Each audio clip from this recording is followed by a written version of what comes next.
First is to congratulate the team from immigration for the effort they have put to bring this together to solve a problem that has been with us for some time. As you are aware, since we started implementing the 2010 Constitution, it allowed dual citizenship. But before then, there are very many Kenyans, to the tune of 25,000, who had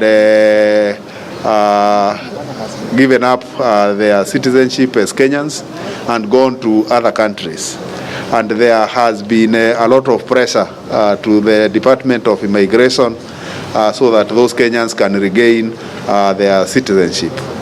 The second category of pressure that we've been receiving, as you are aware, there are quite a number of serious foreign investors in this country who have been here for very many years, and the bureaucracies have made it a little difficult for them to get Kenyan citizenship.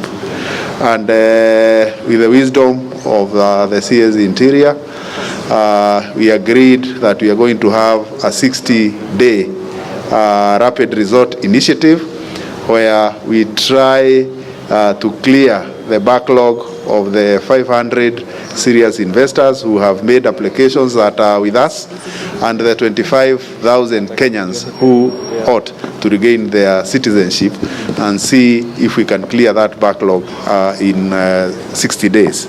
So today we are here for the cabinet secretaries to launch this RRI period and see how many of those will clear. Our target is to ensure that by the end of the 60 days they are all cleared. And because we've already started this, I will request that CS we launch this program by issuing certificates to a select number of people. The first is Kenyan regaining citizenship. Kennedy Kemari Mbowe. Kennedy Kemari Mbowe, wewe ulikuwa wapi? Which country? UK. Kennedy is in UK. Been in UK for how long? 28 years. He has been in UK for 28 years and he has applied to regain his citizenship. Waziri, kindly present Kennedy with his certificate. Because of Corona, we cannot greet.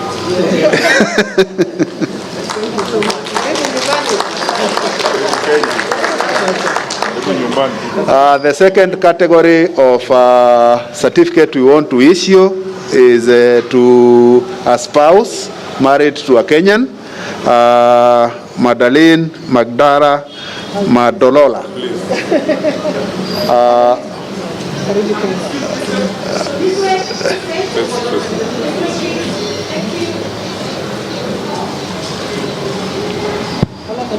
And they have been married for 15 years. I believe you are the Kenyan. Not they're both Kenyans. No, initially before the certificate. Congratulations. Thank you. Sorry it took so long. Yeah. Thank you very much, my sister and my colleague Betty, our Minister for Industrialization. The reason why Betty is here is because Ken Invest works under the Ministry of Industrialization, and truth be told, if there's someone in government who has pushed us a lot in immigration to deal with permanent residence applications and citizenships for investors in the country, is our Minister for Industrialization. So I'm happy and I want to thank you for finding time to be here and demonstrate to you that we are going to remain very collaborative with you to support those who have invested in our country, who have been here for a long time, and they will need to be supported to get their papers. Look, I'll go straight to the point. By the time we enacted our constitution, we had about, slightly over 25,000 Kenyans who had lost their citizenship for a variety of reasons. And we don't need to go into the history of our country that all of us know. Now that our constitution allows dual citizenship, it's important for all those Kenyans to apply and regain their citizenship. Over 5,000 of them have already applied and have been given or regained their citizenship, including the ones who have done this morning. I will ask colleagues, our fellow Kenyans across the globe, wherever they are. We have opened immigration offices in the Middle East. We have an office in Dubai. We are soon opening an office in Doha. We have offices in Washington, D.C. We have opened a new one in LA. And we are going to open a new one in New York. We have offices, immigration offices in Europe that are doing this. So Kenyans who need to regain their citizenship need to go and apply. The Constitution says that to regain your citizenship, you need to apply, fill an application. The Foreign Citizens Act prescribes the way to do this. But I have written to the Honorable the Attorney General and asked him if under the Statute Law Miscellaneous Amendments Bill, we can send an amendment to Parliament this year and ask Parliament if we can amend the Act to even simplify the process further. No one knows the pain that we have gone through in the recent past on this matter of regaining Kenyan citizenship, that myself and PS Kibicho, because of the number of times, sometimes we have been sued, and a number of times we have been to court on things we can do nothing about because they are prescribed by the Act. But we have asked the Attorney General to amend the law, to send the amendment to Parliament to see whether we can simplify the process a bit so that we can have a simple form that you can fill online. You don't have to go through a long process to do this, so that we can enable all Kenyans who lost their citizenship to regain their citizenship. Secondly, for those of our investors, and the law provides the threshold of investment and the number of years you ought to have been in our country. We have about 500 pending applications, and I've assured my colleague and my sister Betty that in the next 60 days we will go through all those 500 applications and sort them all out, so that those investors, some of them are people who have shown great love and commitment to our country. Just last week, I met somebody, a huge investor in Laikipia, who has employed hundreds of our own people.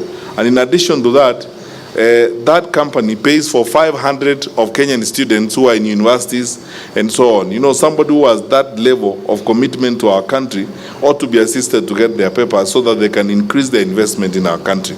I have met, a German investor in Kilifi, who has been here for a long time, for over 20 years, has employed a lot of our people there. He speaks better Swahili than me, and he has been looking for a way of getting a citizenship. We'll clear all this out. Recently, we gave citizenship to, one of the founding Catholic fathers in Kieni, Nyeri, who has been here for over 30 years and worked with that community and done a lot of work with that community. And honestly, for a person of that kind, with his love and commitment to our country, it just basically follows logic that we should support them to settle down, because this is their home. They have been here for 3 decades working with our organizations. So there are some of those people like that, some Catholic fathers who have been here, a number of religious organizations that have got people who have done philanthropic work here for a long time. We will assist them. So I promise that those 500 applications, we will look through all of them and complete them in the next 30 days. And so, Betty, you will not meet anybody complaining to you that their papers are stuck anywhere. I thank my colleagues in the Department of Immigration, starting with your Director General, Bwana Muteshi, and all of you, my colleagues, for the work that you do. I know that there are times when things do not move as fast as we want, but it is true that the consumers who are consuming our services are appreciating how fast we are moving. But I want to be very sincere and tell you this. Even as we say that, there are certain things that we do that are embarrassing to our country and damaging to the reputation of our country. If people are married to Kenyans, you understand the law. By dint of that fact alone, they are conferred rights and opportunities to become citizens. I do not understand why somebody should go around town looking for people, going to lawyers and all manner of things, looking for brokers, just because they are married to Kenyans, and all they want is they want to get Kenyan citizenship and Kenyan documents. So this rent-seeking opportunity that has been provided in the past by a few of us who are not straightforward, we will not accept this. That's why the PS and I have agreed that in processing these 500 applications and all those Kenyans, all those foreigners who are married to Kenyans, we will take great interest in what happens in this desk that we have created here, and we are going to embed all agencies of our security sector to be there.